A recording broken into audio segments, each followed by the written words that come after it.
Hello, this is the first of 3 videos on Chapter 5 of Peter Berger's The Heretical Imperative. The book itself came out in 1979, and this chapter is subdivided into 5 sections, all about the inductive possibility, which is Peter Berger's response to the situation of pluralism in which we live. And this first section is back to Schleiermacher. So, let's begin. When we no longer take tradition for granted, every tradition consists of frozen memories. Questioning a tradition is likely to lead to an effort to unfreeze those memories. This is true of the individual, who develops their own mini-tradition, often from youth, which is carried over in a fixated state to later life. For example, memories of a long-ago love affair, which is remembered in images evoked in ritual fashion. But if those memories no longer fit in with our self-definition, they're questioned. How can I ever have been so stupid, for example? The tradition is taken apart, and the available evidence is re-examined. To trace collective memories back to the original experience on which they are based is complex, but essentially the same. Like the historian Rank, we have to find out how it really was. The modern situation inevitably puts tradition into question, and so releases a curiosity to find out how things really were. If tradition was unproblematic, we wouldn't investigate it. Thus, the subjectivism and empiricism of modern thought, its fascination with consciousness and experience. Unsurprising that this is called the age of historicism, as per Hegel. Its roots are existential rather than theoretical. If all memories appear unreliable, and even unsophisticated individuals have an interest in knowing how it really was, we get a subjectivization and a historicization of religion. In response, we have the inductive possibility. Induction here means arguing from empirical evidence.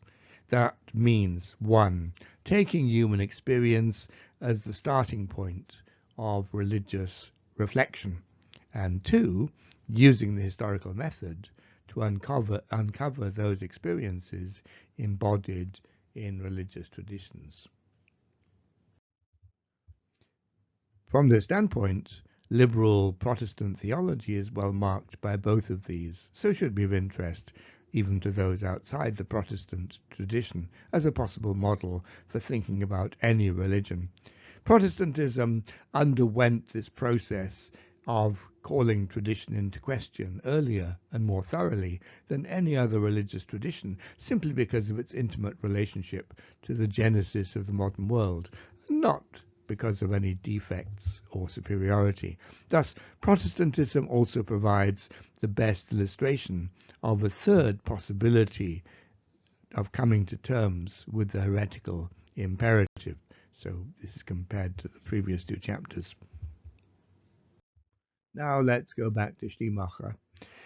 Barth saw Friedrich Schleiermacher as the paradigmatic figure of Protestant liberalism and engaged in a respectful debate with him throughout his work. Schleiermacher was indeed the towering figure of Protestant theology in the 19th century.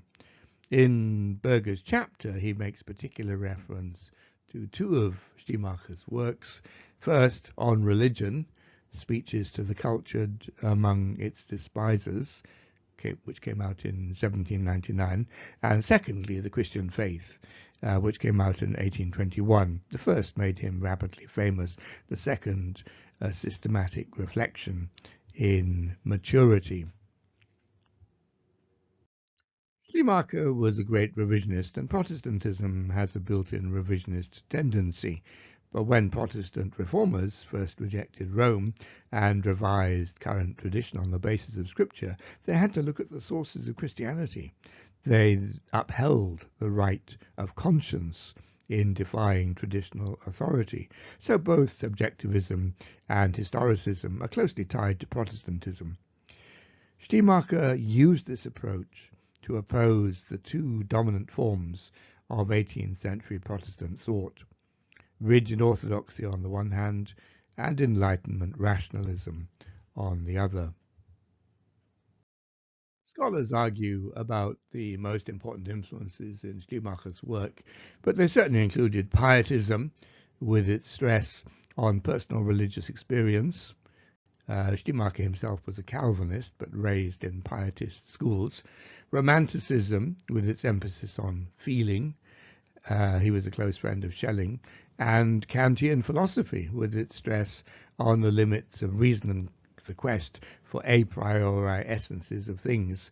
Some would say that Schleiermacher wanted to complete Kant's work by writing a critique of religion. Schleiermacher's theoretical construction was sharply original and had vast intellectual power, reformulating Christian theology in terms of the human experience of faith. It was both empirical, based on the reconstruction of experience, anthropological, from commonly available human data, and inductive. Barth called it a theology of consciousness, and as such, it's rejected by contemporary neo-Orthodox Christian thinkers who start with the idea of the divine revelation as the beginning point of all theology. For Schleiermacher, the core question was, what is the essence of religion? For him, religion was about the experience of the infinite, or God, in our lives. That experience left man with a sense of absolute dependence or contingency.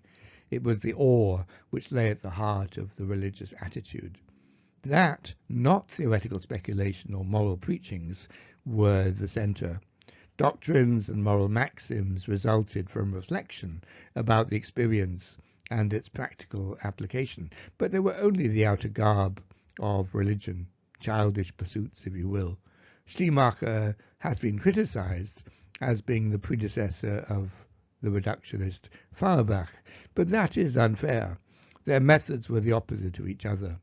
Feuerbach sought to reduce infinity to the finite, translating theology into anthropology. By contrast, Schleiermacher used an anthropological starting point to theologize. For him, the finite is shot through with manifestations of the infinite.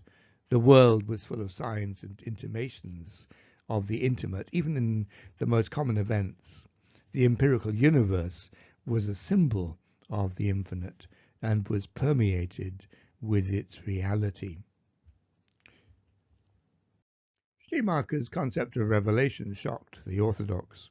For him, revelation was every original and new disclosure of the universe and its innermost life to man.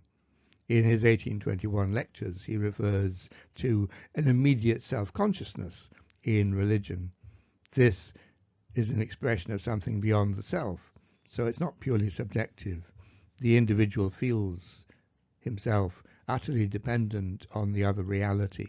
God is utterly beyond human measure, but we're able to grasp intimations of him. Implicit in Schleiermacher's concept of revelation, however, is that it is plural.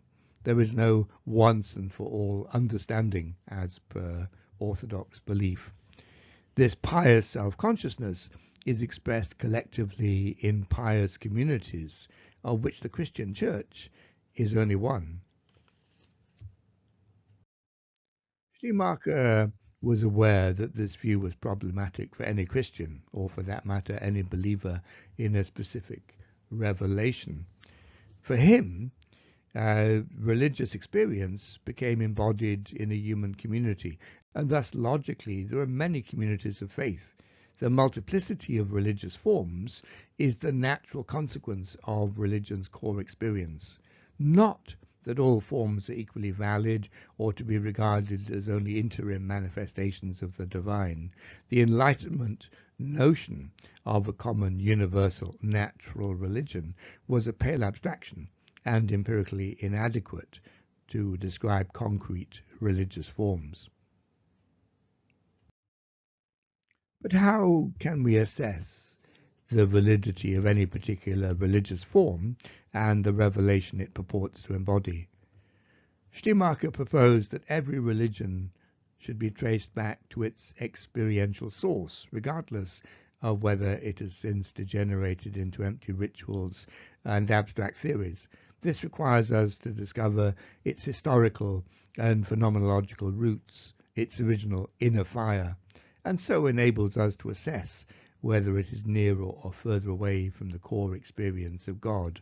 Grasping the essence of the experience precedes the theological operation. Schleiermacher terms his method heresy, in the sense that every specific form of positive religion is a heresy in relationship to the totality of religious phenomena. Schleiermacher, in these terms, directly confronts what Berger's termed the heretical imperative. Schleiermacher favors Christianity as the most perfect idealization of religion, as it expressed the presence of the infinite within the finite. But although Christianity is thus privileged, he asserted that any scripture, out of its own strength, is testifying to the religious experience and could thus join the Christian ones. As a side note, Berger mentions the way in which Schleiermacher's essential idea resembles the core motif concept of Anders Nygren. I mention this only because in Berger's early work, like in his PhD thesis, Nygren is an obvious influence. So, many thanks to my patrons, Sina Flazel, David Langness, Anthony Lee, Ian Palin, Johannes Rosenbaum, Steve Scholl, Ismail Valesco, Tobias Vetter, Tricia Williams, Jonah Winters, Gloria Yazdani. If you want to support my channel, you're very welcome to do so. Like, comment, and share on the videos. Subscribe if you want to be notified of future videos. I'll give links to the Patreon and PayPal accounts below if you want to provide practical support. Next week, we'll continue our discussion of this chapter with a video termed The Inductive Model. Have a good day.